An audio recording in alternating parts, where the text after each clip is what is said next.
Welcome to AS1ONE. Look, today we got a special guest in the house, right? Listen, this guy, he's on the up and up.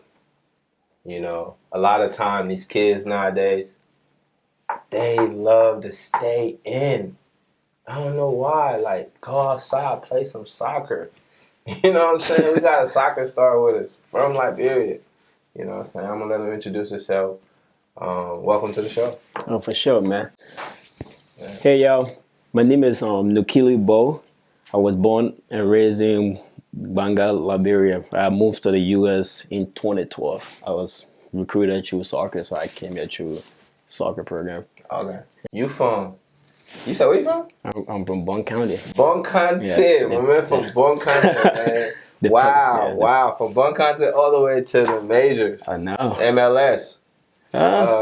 It's not an MLS yet. We're moving up bit by bit. So we're playing in the USL, and I was playing in Nisa, which is like the third league in the US, because they have.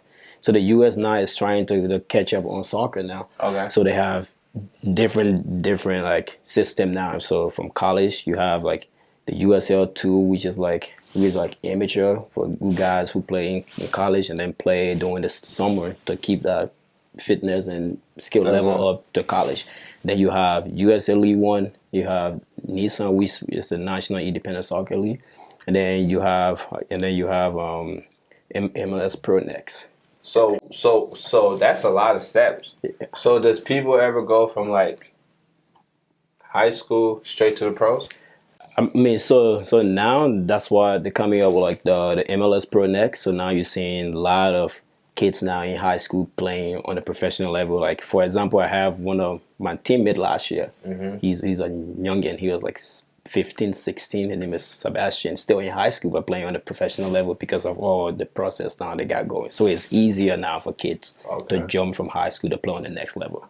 That's what's up, man. Well, we ain't just gonna jump into it like that. But hey, he letting us know what he's doing. Go ahead, hit that like, subscribe button, follow my man. You know, he's here talking to us. We are all about positivity, right? We want to give it to the youth as best and as motivational and as smoothly and as gentle, but also cool, classic, and penetrational. Pause. But so they can get to the head, because you know kids have hard head. Oh yeah. And it's like, how do we drive the message through like being responsible? What's that? How did you get to the point you are? What are some of those? Well, the real question is, what are some of those core values you have that keeps you going? So number one is always knowing where you come from, knowing your background and knowing your roots. So I come from a very good family. Like I grew up around amazing people who always show me the difference between right and wrong. And I experienced like hardship back in Liberia, and I was one of the lucky one. Like my parents could actually afford for me to go to like private school when I was in Liberia. So it was like different, but at the same time you still experience hardship. So getting the opportunity to come to the US, that's when my eyes really opened. So when did you come to the US? So I came to the US in 2012. In 2012? Yeah. Okay. That's cool. And at that time you was how old? Oh, like I was a young age. At that time when I came here, I was in middle school. Middle school? So yeah. Okay. So that's not bad. Well, I'm from Liberia too, as you know. Yeah. I'm a vibe man. You know what I'm saying?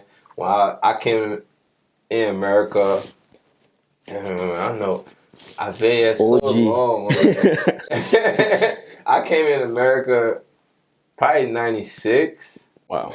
Or 98. One of them. Maybe 98. Hey, I was in third grade. If you came in 98, that's when I was born. I came in 98. You know what I'm saying? Yeah. So that's what I'm saying. That just tell you how I am. Well, now, y'all know. He said that's when I was born. That's lit, man. Go ahead and all my peoples who, you know what I mean? I be telling people, right, I'm an 80s baby, right? They be trying to take me out of the 80s spot, right? Because I was born 89. Wow. So they like, man, you a 90s baby for real. I'm like, nah, I'm in there. You can't take me out of there. I'm 89. I'm there. Like they said, black don't crack. Man. So, yeah, so you watching out there, you know you my age. Get off that couch. Go do something positive today. Go play soccer. I'm talking to you. Yeah, you see me? I'm however I am. I'm not going to tell you my age. You do the math. So, welcome to the channel. And we still chopping it up with my man here. Let's talk about, because, again, I'm from Liberia. So, we talked about some of your core values. And you mentioned having a good family. I think that's what you said. Yeah. And just, but how did you drive it home, though? Like, how did it stick with you? So, like, I came here, like, I was in middle school. So, I mean, at least it wasn't, like, as young as you were. But I had a little bit of, like, experience. I knew how to, like, basically manage myself a little bit. Because when I came to the U.S., before I could leave Liberia, like, my mom and dad, they sat me down. They told me the good and bad. And they told me about the American dream. And they told me the American dream is there's always two decisions we all have to make in our life. And had your parents ever been to America then? So or this was like just you the first one? So my mom, no, but like at the time, like my dad used to work for UN. Like he worked, okay. He worked with UN, and then he so was. So I'm gonna have money by. So I'm gonna have my by. So like small money saying. Yes, yeah. Like I said, like we were a little bit comfortable. We were with that, so like I'm not gonna say be ungrateful and be like no, hey, but I go lie. Yeah. He like, bro, working government, get money. And then, I mean, the thing is, like, that my dad, he wasn't working in the government because he worked for the UN, and then from there he went to YMCA. He was the National General Secretary for YMCA, and then I think he's serving that role for 8 years before he resigned. That's one of the real thing I love about my dad, because you know most people when they have like those type of job. And then they would love to like overstay and then try to overstay and just be greedy and just try to get more and more. But like he was there for like I think if I'm making mistakes 6 to 8 years, and then he realized that it was time for somebody new to take over and come up with new ideas. Okay. Yeah. So he stepped down and then he resigned and let somebody else came in. That's good. So that kind of drove it home, seeing your dad and kind of seeing the things he was doing and like them telling you the American dream. And that's important you say the American dream, because a lot of people forget about the American dream and be caught up in social media and stuff like that. How do you deal with social media? So me, like, at first I wasn't really into social media, but when like my agent and management team started to tell me about the money that's in social media, so that's when I decided to get into it more. Like I got into it more. So like I have an Instagram. I basically have 3 different Instagrams. Let them know where. Okay, break it down. I have my main Instagram. That's like the one you follow. Actually 4 to be honest. So I have my main Instagram, and then I have another Instagram called Nuke Elite Training. So that's when I post all like my soccer content. Like I do like individual training section with kids. Okay. So that's the other channel for that.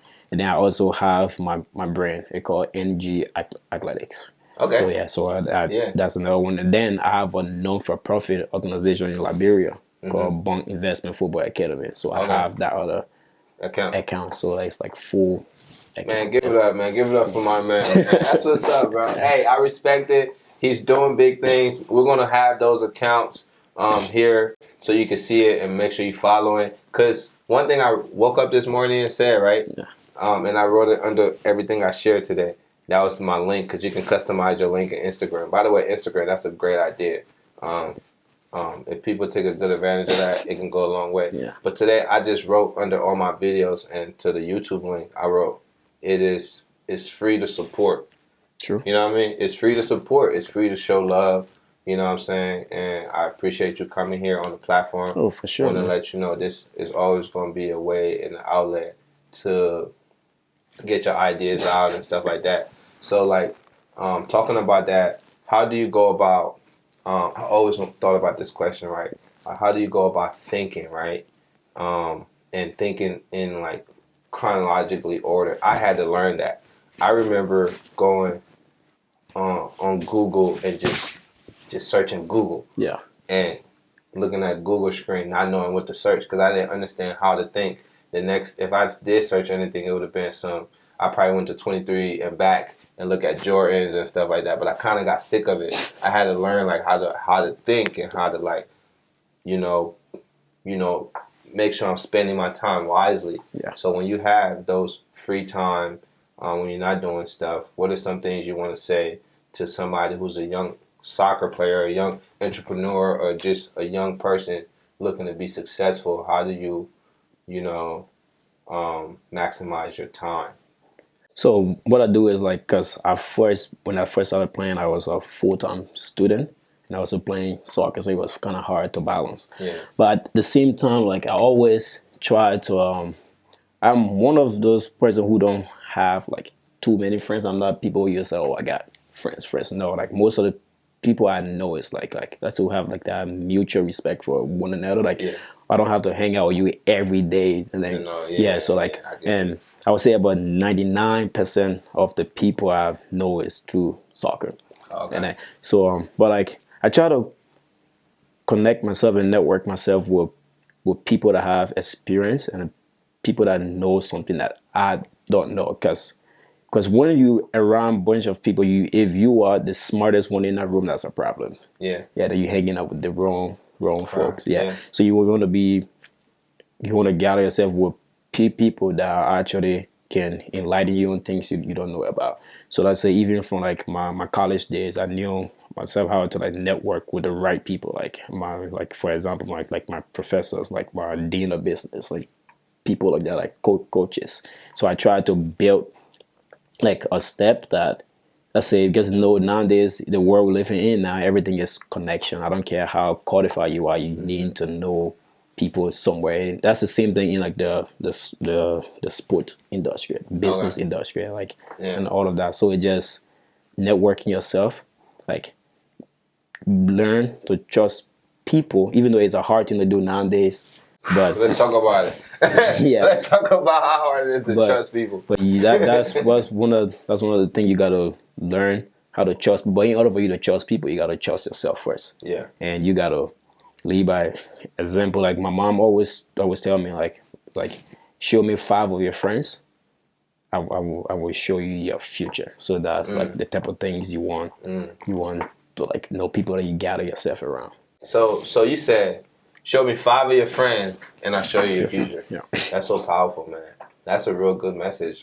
So for me personally, if you're watching this as a young kid, like he said, make sure you're just putting yourself around people who are doing the things that you enjoy doing.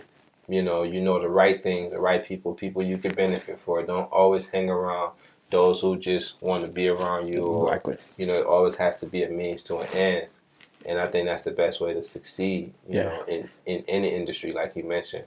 But my man, we know you're a Liberian man. We gotta ask you, my man, what your favorite soup? you see, that's like a hard thing now, because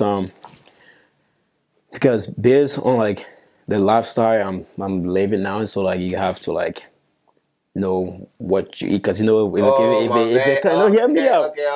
Don't do that to me, my man. If it comes to like the Liberian food, right? There's no way you can do the calories count. So I have days like I can go above with Liberian. My favorite, you can't go wrong with Kesali. Oh, Kesali. Man, everybody love Kesali. You can't go wrong with Kesali. They make Kesali sting in my nose. I savor. But I'm telling you, like, everybody want to eat Kesali. You see, that's the story about Kesali, right? It's like Kesali was one of those LRB.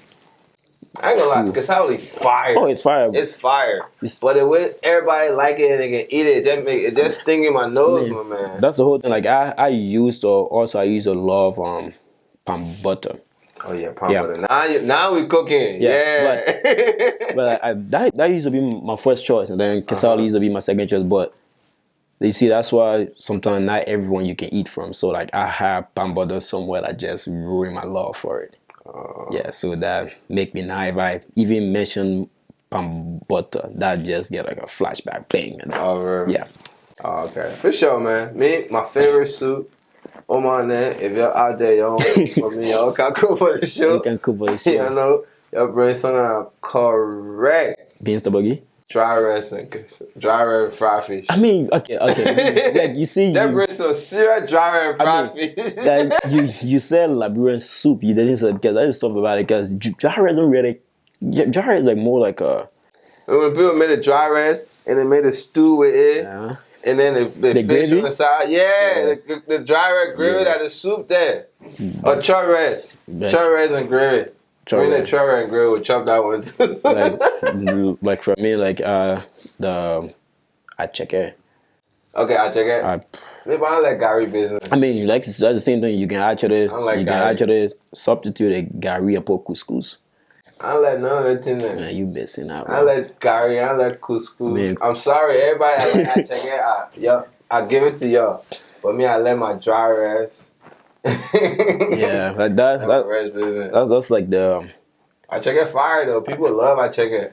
No, that was like one of the struggle because away from home because during the season I go because I want to about the U.S. season. I need to find a way to give breaks because it's like. Man, 10 months long. Man, I ain't gonna lie. I don't like I check it or any of the tenant because it remind me doing the walk. That one I can get a flashback for real. Yeah. Because too much Gary was doing the walk. I mean that's doing the walk. We eat Gary Yoko. You know Gary Yoko? I know Gary Yoko. Yeah, you eat a Gary Yoko. It made me think about Gary Yoko too much. I'd be like, no, it's just Gary Yoko made a different way. So that's understandable because like at the same time too doing times like that, you're only gonna eat what you have access to. Yeah. And then that's why some people hate beans, some people hate okra because that's like that's the thing they have. Yeah, I guess oh yeah. Is it so? What do you like as a player, right? When you score that goal, right? When you score that goal, what do you like to hear from the fan? Like, what are some of the things you heard a fan say to you that was like crazy, that got your attention? So somebody actually like, cause my name is Nukili, so in my language it means heart. So like, and then short is Nuke, cause people been butchering it, and Nukili. So I found a way to like make it short. Everybody get nickname. Yeah, that will help them out. And then Nuke sounds scary too. So like, P Diddy. Pause. We can't talk about Diddy. But now we talking about Nuke right now. I like you though, Diddy. You know, you had us doing the Harlem Shake, all that. Yeah, vibe, so Nukili. Yeah, because Nukili is the heart. Yeah, and then Nuke sounds scary. So because you think about nuclear bomb. So like, yeah. So it was actually a friend of mine like give me that name because like you gonna nuke some stuff. Because I like I used to hit the ball so hard because when I first came from Liberia, all we think about we called it power shot. Because I didn't really know about placement, all of those things. Because you know, like in Liberia, we just play the game for fun. It wasn't really like a grassroots. Yeah, you play a whole day, like in a dusty road. Exactly, coming home foot and white with dust. But you used to play with air control. We used to play with air control. We used to play with grapefruit. We used to play with the. We used to play what? The grapefruit. You know, if you don't have a soccer ball, you just climb in the tree. You have orange and then the grapefruit, the big one. The big one. And you pick that thing, you make it play with it, get soft, man. That's how you learn how to juggle and stuff. I'm weak. So I ain't heard that. Hey, that's classic. Exactly. You heard it right here. Yeah. So you can't tell me that's sitting over. There's no excuse. There's no excuse. Sitting down. Go find a grapefruit. Go tap the ball. I wanted to go outside with this interview. I wanted to have fun, but it's raining. Yeah. I wanted us to be at. That's the Ohio weather, right? Yeah, that's Ohio. That's why I love my hoodies. Send us some hoodies. Send AS1ONE some hoodie. We'll promote the brand. I want to tell you thank you for supporting Low Field Denim as well. Oh, for sure, man. Appreciate it, man. That's big up. So let's talk about, on this show we have something called the mud. Right? The mud is where you tell your story, how you really came about, what made you who you are, or you might want to talk to. Again, we're always giving back on the show. That's one of the good things about this show. So it's a young person out there looking at Nuke and wants to know, like, how do he create that power shot and things like that. Like, what do you want to tell them I'll tell you a little bit about my mud. Like I've already said, I came from Liberia when I was in the third grade, and that was pretty much the same thing. My mom, me, and my brothers, and we got here. We landed in Philly, but we ended up in Liberia, in Ohio, and I've been here ever since. Yeah. She gets stuck here.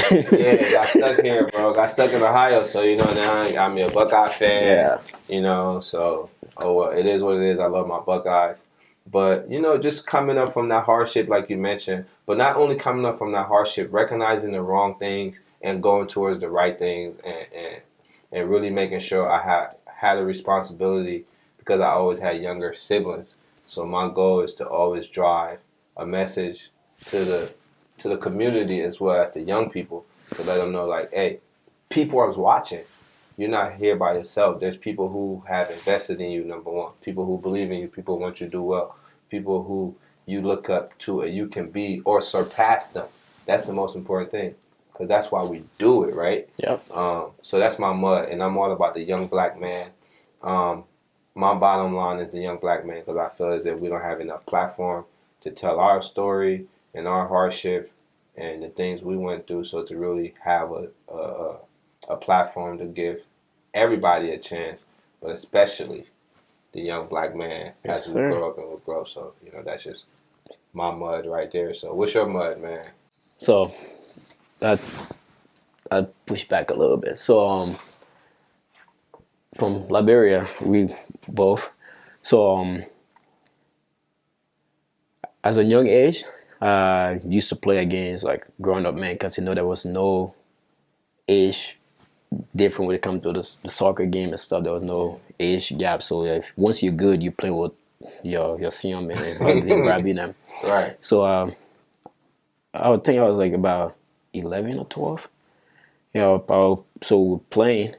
So at that time I was training with a third division team at that time. At the age of 11, 12. Called ETM, 11 Technical Men. So I was playing, I got a kick in the stomach. And so I think that was like my kidney or my spleen, one of them got damaged.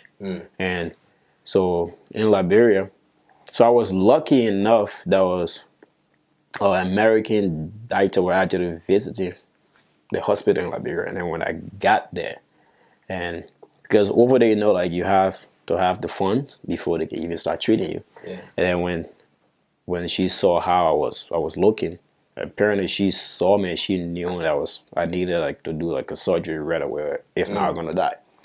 So and she actually, imagine she was just visiting the hospital because she's a doctor. She went there to visit, and then she decided to do the surgery herself. Then so after that, wow. I was told I was never gonna play soccer again because I was never gonna go back to like my fully strength. So fast forward, and I kept playing. Up to this day, my mom has never seen me play soccer because she always afraid. Dang. Yeah, so she have never wow. watched me play. So fast forward, in Liberia there was a tournament, and they would need selecting 5 players. And luckily I was selected among those 5 players. And then we came to Dallas, Texas. So there was at that time there was a stuff called US Select Soccer. So there's the select players, 5 players from everywhere over the globe, like Africa, Ghana, like Africa as a whole. You got Europe, Asia, like North America, South America. So from everywhere. So there was like 500 total of us. And at that, it was like a tryout. At that time, I didn't even know what a tryout was. You just out there playing. Just balling like how you normally be balling. So like you said, you balling like you balling your Brabine. Exactly. Man, that's hard. Okay. Yeah. So that's hard. We went there, Dallas, Texas, and boom, I came to learn that they only wanted 50 out of the 500. So basically, 450 was getting cut. So as it was a 3 month process, but as you get released, you want the flight back wherever you came from because they didn't have enough funding that could make you stay. So you came on like a one-way plane ticket. But if you get cut, you want like a flight right back where you came from, wherever you came from. So luckily I was part of the 50. That's hard. Yeah. Then that's Let's how. talk about it. Out of 500, you was part of the 50. Yeah. Wow. So So hold on, pause, right? So from Liberia, yeah. right? This soccer academy that you speak about, they go around to Southeast Asia, Every part of the Europe, world, yeah. Africa, Yeah. and all these different places, right? China, right? And you got selected from there, right? Let's talk about it. Yeah. That's where it started. And then fast forward, y'all go to Dallas, Texas for a tryout, Yeah. right?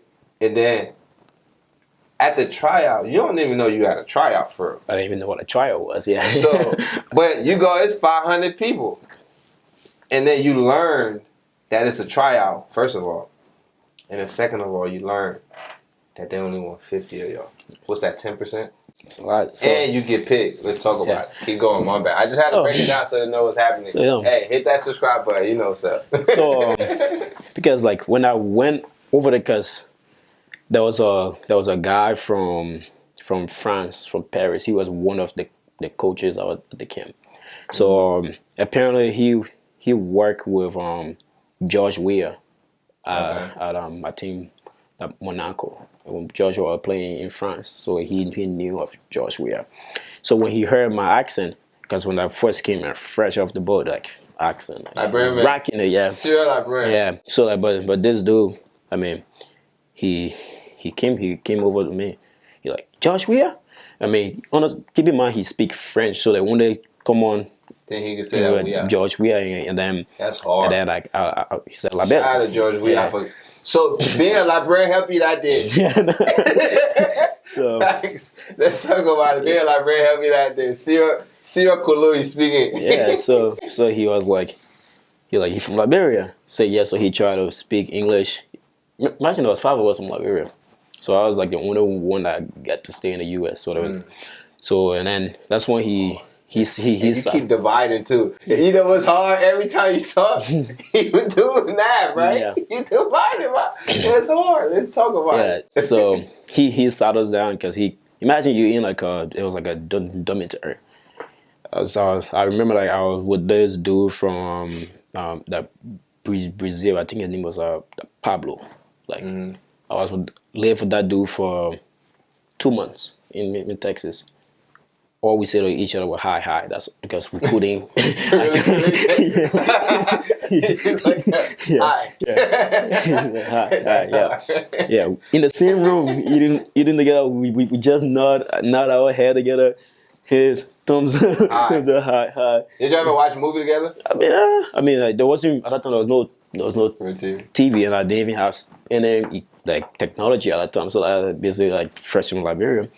So the only time I was like watch TV is like when we go for like in like the conference room.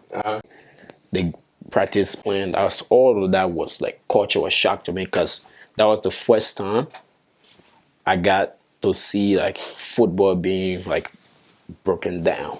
Cause watching like sport media. Yeah, like what like Stephen A. Yeah, like the coaches will come tell us, oh, this is the training plan, and then they're breaking it down on like the TV. I was sitting over there, and keep in mind, this guy speaking series. I don't even know what they say. I'm just seeing the mouth shaking, but at the same time, like by the time I try to catch on to what they're saying, they're already 200 miles ahead. They didn't even understand, right? They didn't even understand how crazy series is. Right? Yeah, so like I'm gonna tell you a crazy story when I think about series 2, but when you finish, so like kept growing. So imagine I'm watching this stuff. Good thing I'm like a visual learner. Yeah. So like after being there for 2 weeks, I started noticing that you just pay attention to what he's pointing out on the projector rather than me trying to listen to what he's saying because that was not working. Okay. So because I remember like doing the drills, I would be confused and stuff because I would just try. Most of the time, if I don't understand, that's why I try to tell more people to this day, like, there's nothing wrong with you stepping out and let people go in front of you to see what they're doing rather than you trying to be the first in the line always. Because that makes sense. Yeah, because like I'd rather ask question 100 times than to act like I know and then I mess up and look stupid. Yeah. Yeah, Yeah. so Yeah, that's true. from a very young age, that's one of the thing I picked up on. Started to like watch if I don't know something. Even if we're doing like the line was like, because imagine there was like a lot of people that divided in like team A, team B, team C that broke that 500 down into like 22 per team. So now when we're doing drills, sometimes there will be like 5 in this line, 5 on the line. I always make sure I be the last in the line just to see because there was a language barrier for it, so First I of all, couldn't understand what was going on. this is crazy. Yeah, This and is at the same insane. time too, it wasn't just language barrier for me. There was, like I said, there was some guys from Spain, different country. areas. So it Yeah, wasn't just you it wasn't just experiencing me. it. Yeah, So in a way, when you say that, there's still some comfort there because you know you're not the same. You're not just one person experiencing this. It's not just you against everybody. everyone. So people actually having these same experiences that you're having. So that's what's up. Yeah, and so back to the guy from Paris. So he sat us down, like the 5 kids from Liberia. So I guess there was 4 few players plus a goalie. So he sat us down and he told us like, this is a team tryout. So you here because they believe you are good enough. That's why you are here. But they don't want to see who's the best player here. So up to this time, right, when I go to trial, that whenever I'm going like a trial with a team, I also put that in my mind. They don't, because if you wasn't good enough, they wasn't gonna invite you here because they already know you have potential. Now they just want you, they just want to see all that potential you have. How are you willing to work with other people? How can you fit in with the group, and how can you, even though you, Man, even that's so yeah, powerful yeah, though. even though you're trying to fit in, but at the same time, not just fit in, but also put like the tempo up. Like so, Yeah. let's say for example, you cannot just be average when you fit in. You gotta fit in first. That's the stepping stone, and then show why you are different, and then why you deserve to be there over this guy. Because imagine at the time the guy you sleeping, your roommate, you're going against him because you don't know it could come down to him or you. Yeah. Go over there, there's no friends. Yeah. So So like it's damn, that's what's up. yeah, so that's when like I always that always stay in the back of my head to this day. Whatever I'm doing, I'll always think of that. Like because first of all, if you get accepted into college, they know you have potential to be there. That's why they accept you. Maybe because they know you're gonna pay that school fees too. But yes, but now what can you do with that opportunity you have now? How can you make that about you? How can you Make it different. make it different? Wow. That's a really good way to look at it. That's a different perspective. Thank you for that. Really appreciate it, Nuke, giving us that perspective because, like you said, people don't look at it in stages. They just look at it as, oh, I'm here and I'm gonna do my best. You know, one thing I heard the other day that's similar to what you're saying is they were talking about music and musicians, right? You could be talented. You could know how to rap, Yeah. right? You could be the best rapper, but are you entertaining? Can you make us interested in you? You know, these different things. Do you have these different attributes to be a star? A star. You know what I'm saying? So that's the same language I think you're saying, and that's important. And that's a great segue into what Kendrick is doing right now, man. How do you feel about Kendrick dropping on that Future and Metro Boomin take? So like I haven't really so this is how I listen to music. Whenever there's a new album drop, Okay. right? The first time I always just try to go through it and do elimination Okay. to see what I like, what I don't like. So like the first time I listened to it was just for me to see how how the flow was for every song, to see how Right. track A transition to track B and like stuff like that. So now like the second time listening to it now, that will give me like a understanding. So now I can really say, oh, it's like album of the year. You know how some people would just listen to one song they just. I don't do that with Drake though. I don't do that with Drake. I ain't gonna cap. Drake drop every time like album of the year. Yeah, but now like social media now is like, I think now everyone looking for clout on social media. Like You think people are still in the clout era though? I don't think people are in the clout era no more. I think so. The clout clickbait ain't right now. I think people, for me, you might have a different perspective, and that's good. But I don't know if we're in the clickbait era. I think we're out of it. I do think we are in the era of just look at me, look at what I could do. Like we're in a DIY era more than we're in a clickbait era, because everybody want to have their own business, their own fashion show. Like everything is because clickbait before, and I feel like people don't like BBLs as much as they did like it before. Because you know why though? Because now you're seeing this the standards going from this now to like that now. Why is it falling? I think the reason it's falling now because it's like you have Amazon and then you have Wish.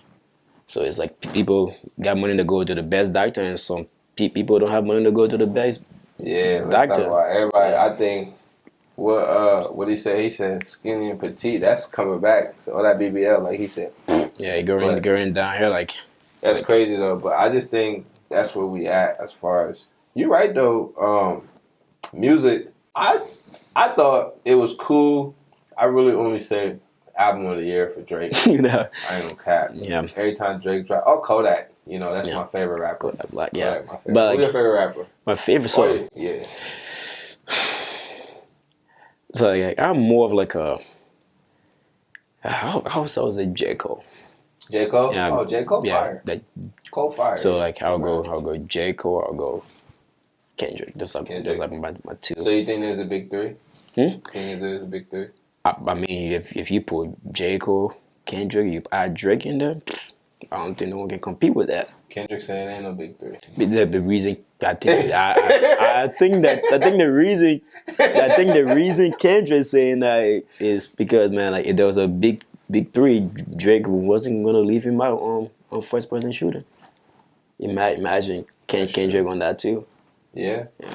But Kendrick know him and Drake ain't doing no more song together. But I wish it happened again, but it's just that'd be album of the year. I know, but like can you imagine that? It's like that's like couture level. Exactly. It's like when Kendrick and J. Cole kept trolling mans, bro. Like when they did like Black Friday, everyone thought that album was coming, but everyone kept waiting. That's true though. But let's talk about Afro beats though. Who you listening to when it comes? You know what? I didn't want to talk about Afro beats. Let's talk about Liberian music. Who you listening to? Who that Liberian tunes? Man, I mean like, so I would say like, if it comes to like the OG, that. No, who fresh? Yeah, no. Yeah, okay. So I was say one of the person I actually would put in Liberian R&B music on the top, but now I think he's going down now. It was Bucket Raw. Bucky? But that's one of the OG, but that Skinny Boy Panto is hot. Panto hot. Then you have that MC Carl. MC hot. Yeah, like CIC he haven't dropped in a long time though. CIC ain't dropping no more. Yeah. But let's talk about Bucky though. Bucky doing his thing still. But I don't think Bucky was as big as them other people. I mean, he wasn't as big, but what I was saying, he was the one that like was put in because when I first came to the US, right? Yeah. Whenever you go on YouTube to find Liberian music, man, my boy Bucky will always pop up. And like even when you go to parties, or you think of Easy Jet, yeah. You think that's my song. For sure. My song right there, man. But I think, but like Panto, I mean, he's different, bro. Man, that line, you not see one more, you go take her Chelsea. You need to quick to take her. I mean, but. Oh, what's your favorite place to travel? So my favorite place to travel. I mean, I travel there a lot. I would say like Canada, because I went there like cause like in college, like about 13 of my teammates was from Canada, and and I went to college in New York, so the border was right there. So we just used to cross the border, go over there, have fun. Went to Toronto, Mississauga, went to like Guelph, like Waterloo, like Brampton, like Montreal. So we travel a lot, but like Jamaica, we come to Funtown, Motinga Bay. Oh yeah, crazy vibe. Stupid lit. Cancun, what happiness stay there. You go and then you got like Cancun. You got you got the DR, and then one of my favorite place I went to was I did it Thailand. Thailand. Just That's hard. because of I want to go to China so bad. because of the food, and I have boba tea over there. Nah, What's just that? but we'll leave that for another day. If you don't know what, I gotta Google that. Hey Smith, we gotta Google that. Hey, shout out to the Haiti headquarter man. Boba tea. man, What is that? so it's kind of like milk tea, like cha tea, like stuff like. But like they have. My favorite is like I love the Tara slash with tapioca. So like Hey, he's speaking Chinese. man, that Let the ladies know you single. What you doing, man? You outside? What you doing? Nah, I'm playing. I'm playing. nah, you know me. I'm never outside, man. I'm off the market. Off the market, man. Make sure you're checking us out. You ever been in? You ever have like a Haitian brother or like you have anything? It's about Haiti. You know, we in the headquarters. I know my brother-in-law is Haitian. Okay. Yeah, my older sister fiance. All right. They cook the food. You rock with the food. You ever go there and eat? Haitian? Oh man, I mean, there's a war between the Haitian jerk chicken and Jamaican jerk chicken, but man, I'm going to take Team Jamaica on this, Okay. But because you know the reason I'm saying is because I haven't been to Haiti yet, so I haven't had jerk chicken from the homeland of Haiti, so I cannot. Well, I went to Jamaica, like I went to even down. Yeah, I went it tastes different in exactly. Jamaica. I went down to the trenches in Jamaica, so I didn't just go to the beautiful part of Montego Bay. I went down to Trench Town. If you think Africa is bad, go to I didn't go to that part. Trench Town. I was enjoying exactly. myself. That's what I'm saying. Bro, man, I already had. While I landed in Montego Bay, man, we went to the 9 Mile. Yeah. Where Bob Marley was at. That's very expensive, man. The whole thing, help me! I said, yo, I'm having flashbacks like I'm back in Liberia. What's going on? Man, you think that's bad? Go to California. Go to San Francisco. Oh, no, LA. I've been in Oakland. Crazy Oakland story to tell you, bro. Went to Oakland. Man, Oakland was lit, right? So, me and my brother, my big brother, shout out my big brother Rashidi. You know what I'm saying? Shout out Rashid. You know what I mean? Me and him, we went out to. He lived in San Jose at the time, and we was going to Oakland. We're drinking, right? Like just having fun. I was young. I had to be like, I wasn't even driving. We wasn't driving, so we were the one drinking. I was like, you know what I mean, 21 fresh or something. Like Fresh 21. Fresh 21. So we get all the way to Oakland, and there's somebody in the middle of the street. He's like, he's in all black. He's trying to get people to hit him, bro. Oh. My brother, like, they out here like that. I'm like, no, he in the middle of the street just trying to hop out. We had to drive like 25 miles. Everybody knew us. I'm like, man, that's how Oakland get down. I'm like, man, that's crazy. Yeah. But let me tell you, Mom, you know how Liberian people be like, oh, you're speaking Siri, right? And I was thinking about Siri. Right? I was like, look at the connection. Because you know a lot of Liberian terms are old school terms. But I guarantee if you look into it and you research it, I haven't, but I just put two and two together. I'm like, we be like Siri. And then I be like, Siri. Well, I'm like, that's fire though, right? But yeah, I just think that's like the same thing. I don't know, you ever thought about that? You be thinking about stuff like that? Man. No? You ever think about like why Liberian people only call chicle any type of gum chicle? Chicle? I mean, so like the question I get asked the most, they say, you've been here so long, why your accent haven't changed? I was like, man, because that's like right now, that's like the only thing that is keeping me closer to home. So I'm not about to like change my tone of talking just so like I think when you come in like middle school, it's over with. exactly. Like, you already live in Liberia. Man, I was an OG in Liberia, man. So already, me, I didn't even get a chance to really get outside. I'm in the third grade. That's different. Man, that was like, different. You feel me?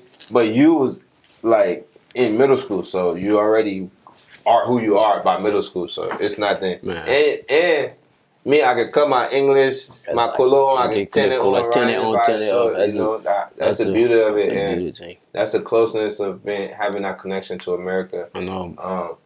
But shout out to we're gonna wrap this up though. Any last thing you want to say out there to that guy that's watching, that's not being productive enough, that is gonna get up today and do the things he need to do, or that girl that needs to, get up and do what she need to do, or that mom or that dad? What do you want to say, man? So like, I'll say when I'm talking to people, I love to like talk in a way where like I understand them. I try to put it in my scenario how things that happened to me, so how I dealt with that. So like, overthinking kills, because I was a heavy thinker. I think I'm still in, but now I'm like find a way to find that balance. Yeah. Because I used to overthink.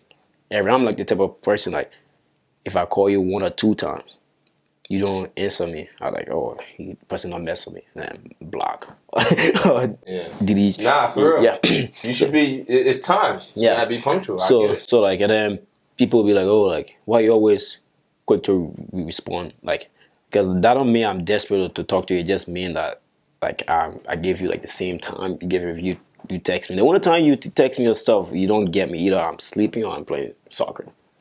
But like, what I would tell young people is like, focus on you, like listening to your parents. I mean, even though we know African parents, like there's like stronghold, but it's all love because they're doing that to like, because this country, like I said, my parents told me there's always 2 choices you're gonna make in your life. There's one that can make you and one that can break you. You want to make that choice that will always keep you on the right path. So listen to your parents and then do you first before you do anybody. For example, like if you about to travel, people who travel, the first announcement the flight attendants will make when there's a case of emergency, always put your oxygen mask on first before you can help anyone else. Because if you helping other people, you don't help yourself. You always finish last. That's it. So Let's talk about it. Yeah. So put your mind through anything and never take no as an answer. No don't always mean no. It's just because when someone tell you no, there's a reason they're telling you no. So try. I'm not saying trying to go and then show everyone oh, you're better than them, but no, you know what you're capable of, and never doubt yourself. Because self-doubt, especially in sport or in anything, like as I'll talk to the perspective of sports. If you have self-doubt, because this happened to me last season, starting every game and then got hurt. I was out for 2.5 months. I came back, the team doing well. And so I got playing my position now, but the team is doing well, and that's the one thing about soccer. Once it's going well, we don't make that switch, even though you are a starter. But once the momentum is going, they don't want to mess with anything. So now you have to watch from the sideline. Then now, self-doubt. Oh, I'm not good enough. I'm not good enough. Why I'm not playing? Why I'm not playing? And then like that now, that just continue to kill your mindset, And then now, at training, you can't even perform because now like your whole mind is just, you keep feeding yourself all that lies about yourself. Like you say, oh, I'm not good enough. Because one thing you tell yourself, you keep telling yourself the same thing, and that's what you're gonna believe. Like someone can tell you you're not good enough. That's that person's opinion of you. That's not your opinion of you. So like, I'm not saying be super cocky, but no, always have self-confidence. You know what you're capable of. You know your dream, and you know what you need to do to achieve that dream. And always be selfless and help those who can't help themselves. So like, cause I got the opportunity, I came here, and like I said, I wanted a lucky one, and I found a way to pay that back. That's why in 2018, I opened a non-for-profit back in Liberia called Banga Investment Football Academy, we currently have over 400 plus kids in the program, but we're using football as the excitement. But the biggest key, what we're using now, we're using football as a distraction to make them focus on school. So we say, okay, come to the soccer academy, but in order for you to participate in the program, you need to have certain grades. So there's criteria. So now, yeah, then That's like, amazing, man. yeah, so we have kids in school. We pay, 400 yeah, kids, man. yeah, That's wild. That's good. we pay for the schools. We have kids from U8 to U17. And then like last year we had 16 high school graduate. This year we're having 8. The year before that, I think we had like 18. And because of all the kids were leaving the program and they were going back to the same thing, so what I decided to do was I opened a 4th division team now. Because once they graduate high school, they got nowhere else to go. And he's doing big things. So man. now this is amazing. It's all selfless. That's where most of the money I make. Oh, not even most of the money I make from my soccer career. That's everything goes into that, and I'm the owner. We don't have any sponsors. Everything comes from my pocket, even the salary for the coaches, the people who run them, the tutors, the school fees, all that come from my own pocket. It's not something I'm saying just to make myself feel good. That's something like generally normally I don't. No, that's good. To have responsibility like that, I don't think enough of us do.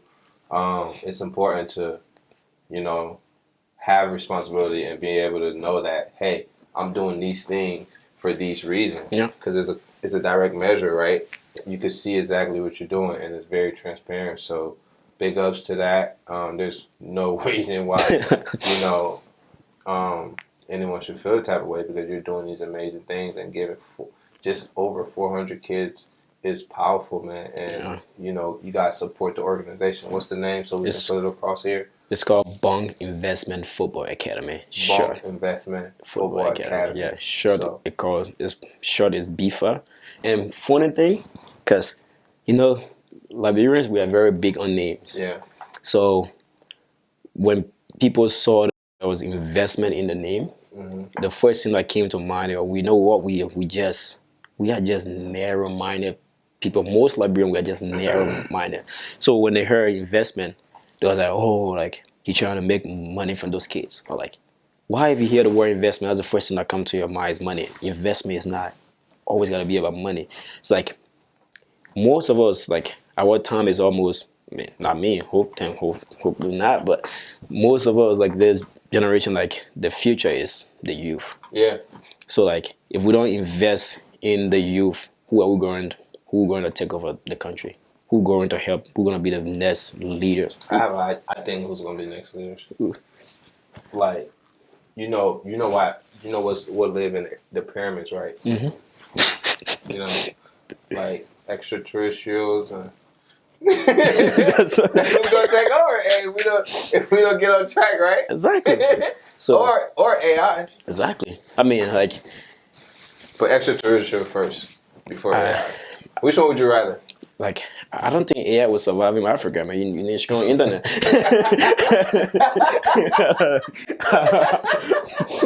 Let's talk about. Yo, weak. Oh man. Let's talk about AI in Africa, though, man. There's no hope for them. There's no hope for AI in Africa. No hope there. Man, that's crazy. Man. Nah, man. If your AI in Africa company, let us know so we can, we want to invest. Rest in peace. We'll see how far the AI can catch us, man. But nah. Man. How was last season, though? Last season? So, team-wise, we had a good run. So there we're actually in 3 competitions. So we had the League Cup, the U.S. Open Cup, and Independence Cup. Okay. So we won the Independence Cup, and we lost in the U.S. Open Cup, and the League Cup we lost in semifinals in PKs. And that's one of the thing. That's when I very mad at myself, because I wasn't in a position I could help my team, because when I came back from injury, like I wasn't. So what are some things you've been working on to make that difference coming into this new season? To the new season. So right now, I'm a free agent. Okay. So then I have like a huge decision to make now. We debating on the U.S. market or Europe market, but at the same time, like I leave that with like my agent. Mm-hmm. That's why you get them. That's that job. They will find the market that's best for you, and boom. Talking about U.S. market, I didn't know about all of the taxes still. till But that's everywhere, right? Like I I feel mean, like it's been like a kind of like a flag war going on, like because the borders are like really tight. Everything is expensive because nobody really doing business I mean, like, with each other. I'm not talking about that other that other tax. That's okay, but I'm talking about like playing sport. Oh, So damn. like, It's taxing sports. They don't tell you. so okay, so I said that there's few cities Now you that get into money management. Hey, you over there, pay attention. so Important. there are few cities like Florida, Vegas, and I think Texas that Mm-hmm. you don't really get tax in, but every city we play in is like you work in that city. So let's say for example like so let's say for example my Oh, I see what you're saying. Every city. yeah Yeah. Okay. my team is based in California. So first of all, Uncle Sam gonna take a huge whatever California state tax that Uncle Sam California, win. it's already it's Oh crazy. yeah. Now Uncle Sam gonna take that, pew, and then the federal government, boom. Okay, you're gonna have the state tax and the federal tax, and then let's say you play in DC. I never thought about it like that. This is crazy. Yeah, so once you play a game in DC, let's say for example, like so most of the time you play a team homes and away. Sometimes you made it the same team sometimes 3 times, sometimes 4 times. Sometimes you may play them 3 times away, or sometimes 2 times away, depending the schedule is very weird. So let's say you, for example, you play in DC 3 times. That means you work in DC. Now you gotta file DC tax, and then DC gonna take that cut out, and then so that would every city. Wow, that's crazy. And then after that, you gotta pay your agent fee. But that won't come out. Not out. Let's say for example, if you make $20, right? Your agent fee come from that $20 no matter what before the government can even take that tax out. So it's basically your agent come out first, bro. Boom. Then I gotta be an agent. So that's what I'm saying. So imagine how much. But they do crazy jobs because they're doing. I mean, there are some of them that actually value that client. Can we get an agent? AS1ONE need an agent. I mean, like, there's some of them that agent. There's some agent that will go above and beyond for that client. There are some agent who just in it for like the money. Yeah. But imagine like let's say for example you are an agent, you have like your agency have like over let's say 80 players in different leagues, and then let's say you have a player that make let's say $10, and then you're making 10% of that. That's just on a player, and then you do that times 80, and then everybody's I get it. That's that chicken. Yeah, and everybody pay grade is different. You got some guys that are making millions. You got some guys that are making thousands, hundreds of thousands. You guys have some guys that are making nothing. But if you know how to like negotiate, some players, some agent would take like 5% because, like, say for example, players are playing like the lower league where there's not really enough money in that. That's when they're now. Those are the agents that build character that will actually work with the players, compared to guys who playing like big league where the agent just like that. So what are some things to look for this season, upcoming season, wherever you land? So first of all, it's like good health. I mean, it's first of all I cannot control that, but I can just do what I can do on my part to control that. Because one of the thing about the sport, once you playing scared you're gonna get hurt, it's happening anytime. Yeah. So like I've had concussion, like I've had a weird injury that I didn't even know about called turf toes. Oh, I've heard of that. That's when probably imagine I play a season on a tear quad. Wait, like bro, man, where you get turf toes? You just playing the same. Never get jiggy on your toes. I've been here too long, man. Hey, you never get jiggy on your toes. Then you get turf toes. That was like dude, imagine I play on a tear on my quad for a torn quad for the whole season. That pain wasn't as once you do that in the season, you're fine. That pain wasn't as bad compared to That Turf toast. That's like, and then it sounds so common, but that's like the worst. And there's nothing you can do about it. There's no treatment for it. Nothing. You just go. It will come. I had it for like 3 weeks. Things be seem simple, but it'd be like the worst thing I think in life, right, is a paper cut. That do hurt. Paper cut is crazy. I be like, yo, why is a paper cut so crazy? That do hurt. A paper cut and like when you drinking like a Capri Sun, that ever happen to you where you get like a lip cut? Oh, bro. Oh, a baby chewing, they bite your tongue on the side, bro. A baby scratch. My nephew. Oh my god. A baby scratch. Yeah, his mom need to cut his nails out. Oh, your babies is vicious. Oh man. That's what's up, man. We're gonna wrap it up. Thank y'all for tuning in to another awesome episode with Nuke. So follow him on his channel. Make sure you're showing him some love. Make sure you're sharing the message. Hopefully you are listening and implementing these different strategies into your own life and making it better. And this is what we're about, man. We are here to make sure we follow his story. He'll be back to talk to us, I'm sure, in the future. Wherever he lands, God be with him. Amen. The best thing in life, what I can advise you, my man, as a young Liberian man like myself, is always like spend moments. Oh yeah. Not time. Spend moments. Enjoy the moment. I have enjoyed my moment with you tonight, my man. On this day, it's documented. Thank you for this moment. And every step along the way, enjoy the moment and come back and tell us about it. Because we want to hear about it. Thank you, man. Sure, man. Yeah. This is what we're going to really end it off on, right? I really want to know. Because how long are you here? How long are you on off season for? Off season? So so. And when you leaving Columbus? I'm really interested. When are you exiting Columbus? That one is beyond my control. I can leave today. I can leave. So my agent actually, like I said, we negotiated. Okay. But like the plans want to go to Europe. So if we focus on the Europe route. Are you mad, man? Are you mad? I'm not mad. Are you mad, man? Go on, you know. Are you mad, man? Are you mad? Hey, now we're trying to chase the big bag. That's now, what's up, man. Get that bag. Yeah. So first like it's like everything is like a stepping stone. So after college, I want to know, right? Mm-hmm. I'm sorry to cut you off, but I want to know because I want to end this discussion between this Haitian, jerk chicken and this Jamaican jerk chicken. So we have an awesome Haitian restaurant we have here.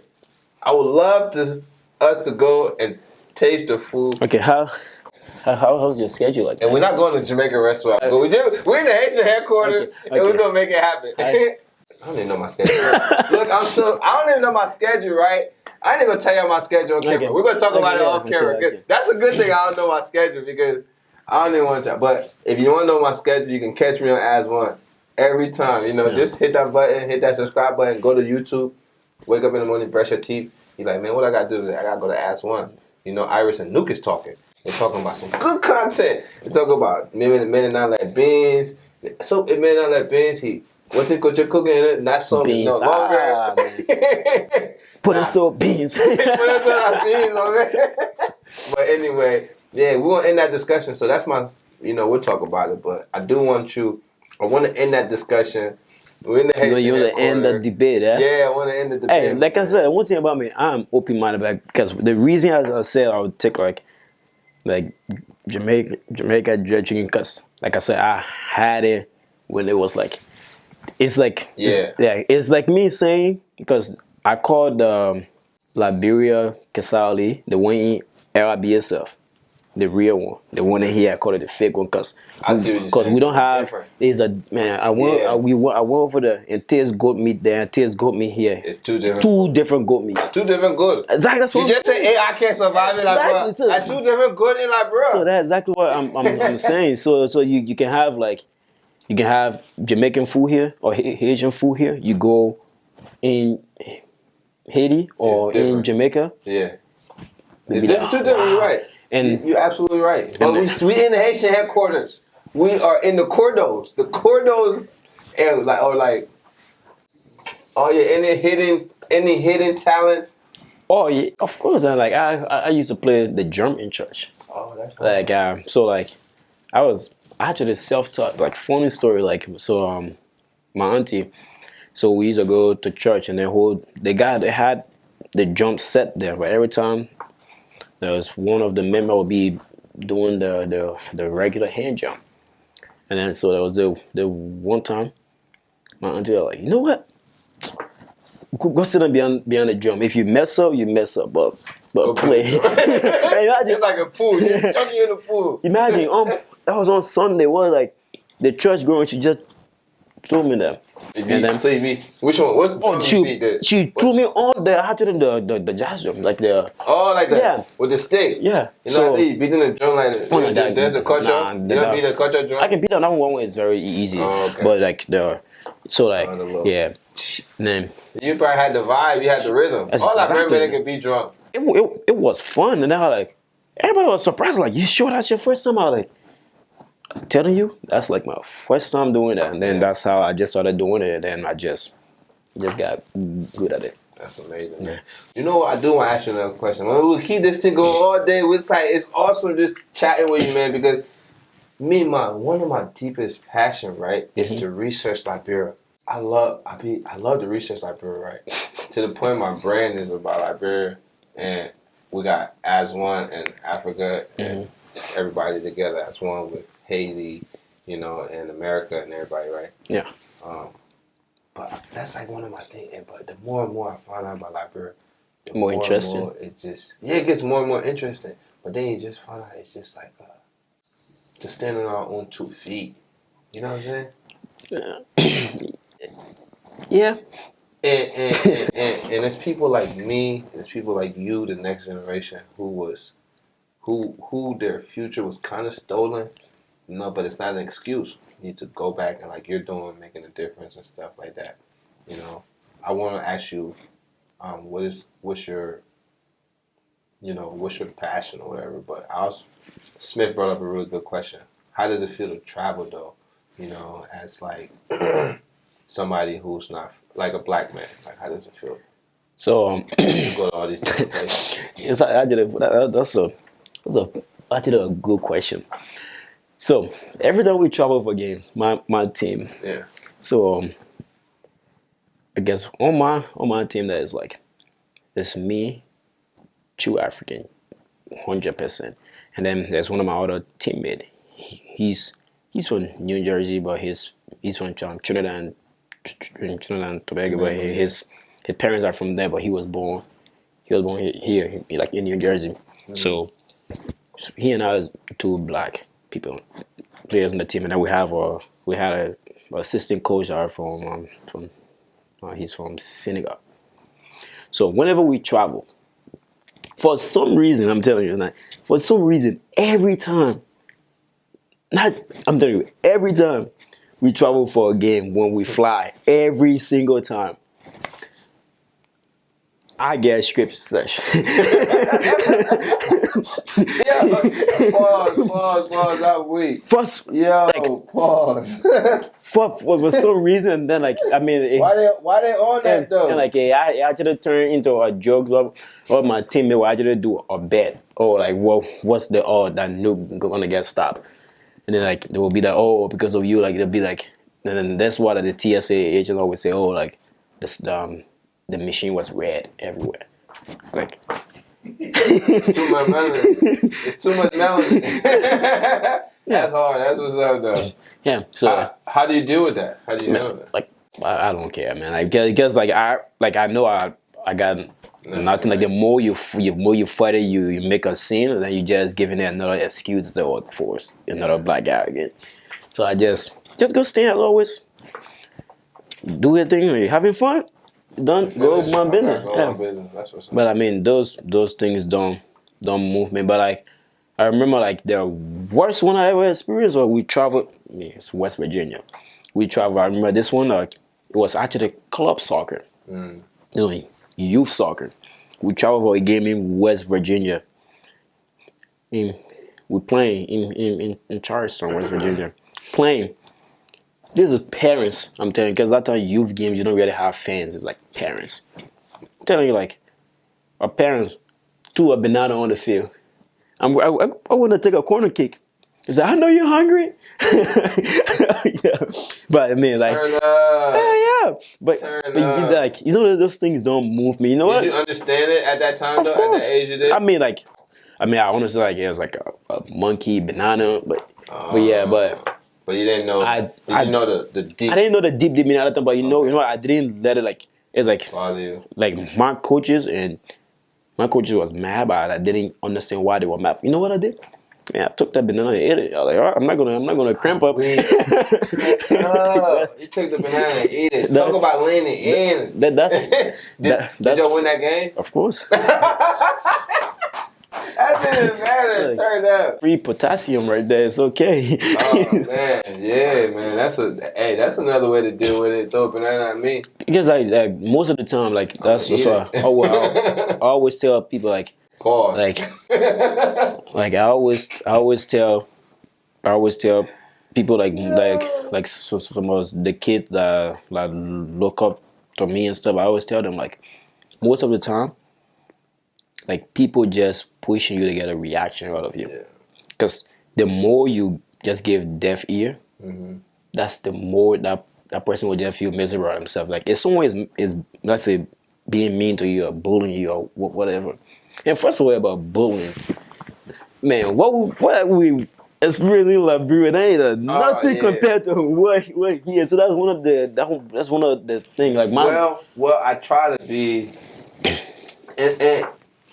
and I had that same mindset about that, but you know, I try and put myself in a situation like it's not always going to be that. It's different. It's different strokes, you know, and yes, we do experience a lot of not only just bullying, because I remember I didn't eat meat for a long time because when eating with your big brother now, you don't even allowed to touch meat. You know you can't eat no meat. That's disrespect. For you to go eat meat, just imagine I had to go eat with my mom to eat chicken, beef, all that because you with your big brothers. First of all, they got a bowl under them. They're gonna eat, then they're gonna put their bowl down, and then you're gonna eat. You're gonna eat the rice, no meat. So it's a lot more things that's happening, but I think it's different folks with different strokes. Because one of the biggest thing I was taught was to just, you know, give everybody that respect, regardless how you grew up and what you think. Because the worst thing I hate is for somebody to be like, "Oh, this happened to me," and then you be like, "Oh man, that ain't nothing." No, like you know what I'm saying. But you're right. We go through a lot of unnecessary stuff, and let's talk about it. Let's talk about how it when people in the community of, or maybe any community, not just Liberian, but any community, you know, when somebody say, "Hey, look, this happened to me," believe it, take it for face value. Don't go and say maybe it didn't happen, you know, because you don't know. That could cause a reaction. True. So like just give deaf ear because like me like certain names in Liberia got stuck on me because like I used to get mad when they call me the name because that's what the one once you get irritated, it's like, oh, got him.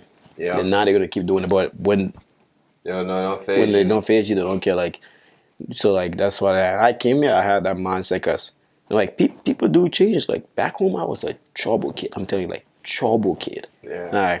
I came here like switch of mindset. So like God has a thing for you. And most of the time it's the opposite because like some kids will be a goodie back home. They come here, boom, but like man, but like that's the beauty of life. You learn stuff and you just develop. It's like everyone got like different characters. Like it's like characters that you can babysit. Like for me, I have a side of me that even me, I didn't even know I had. I was like one time in a game, like I don't know, like I don't even remember what the kid said to me. I'm pretty sure it had to be bad because that was the first time like I reacted like that. Like I almost got in a fight. Like it was for real. Like I was like physically about to hit him. I was like, what is going on here? Sometimes you in that, it's like you just black out. You don't even.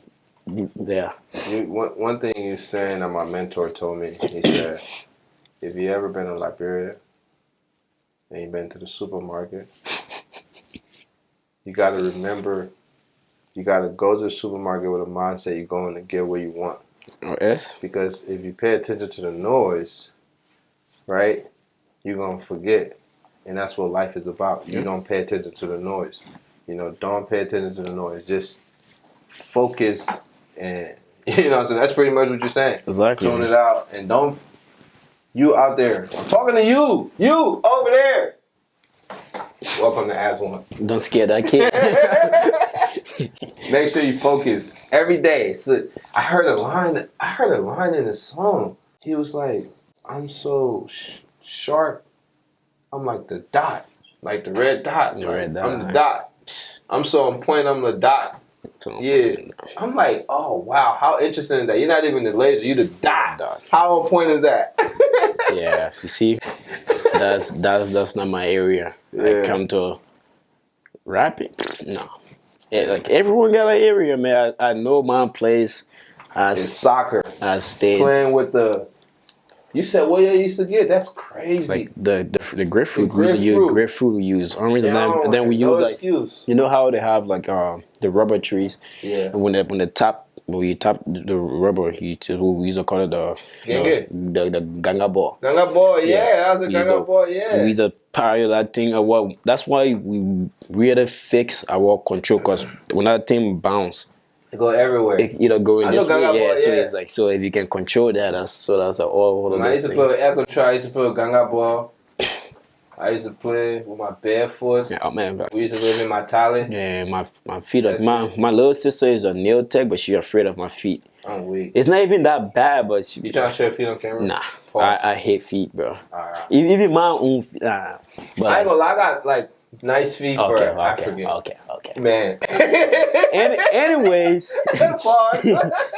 Yeah, but I can imagine you wearing them playing soccer at camp. Exactly. Hey, but, bro. Hey, my fingernails nice because my little sister be taking care of me, bro. Yeah, I got ugly, man. Yeah, she be doing. I always get him messed up on his manicure. I think she said the pedicure for the foot, or one of them for the foot, one for the hand. I think manicure and pedicure. I always mix them up. Pedicure, manicure.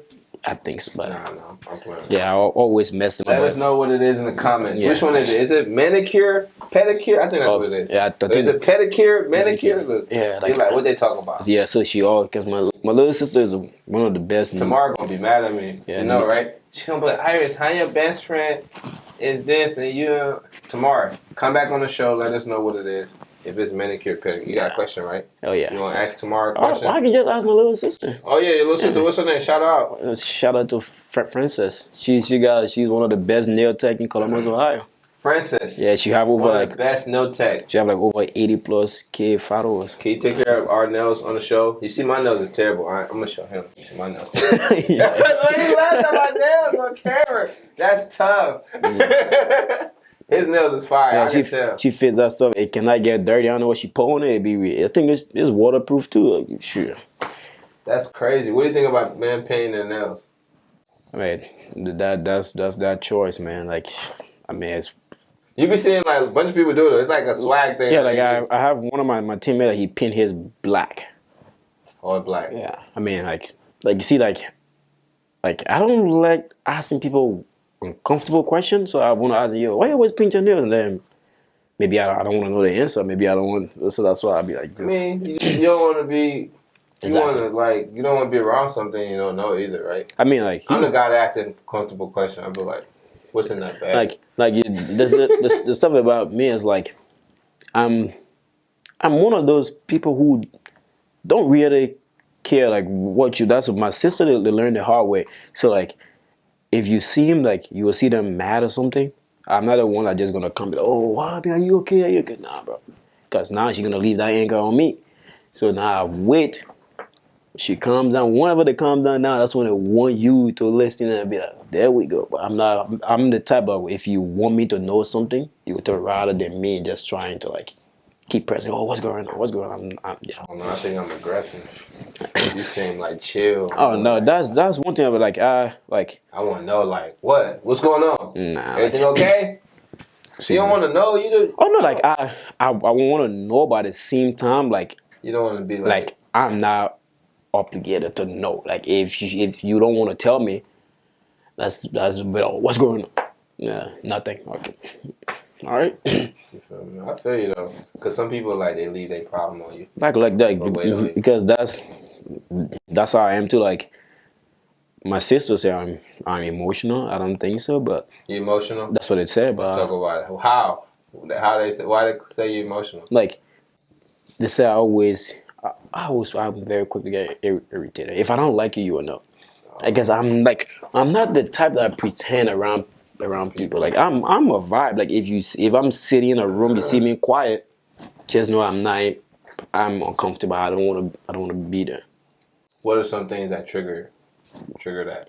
So like, I mean, there's a lot of different things. Let's say for example, I'm in an area where people doing stuff I'm not into, or saying things I'm not into, or talking about. Because if you're in an area where someone is comfortable talking about other people, Yeah. right?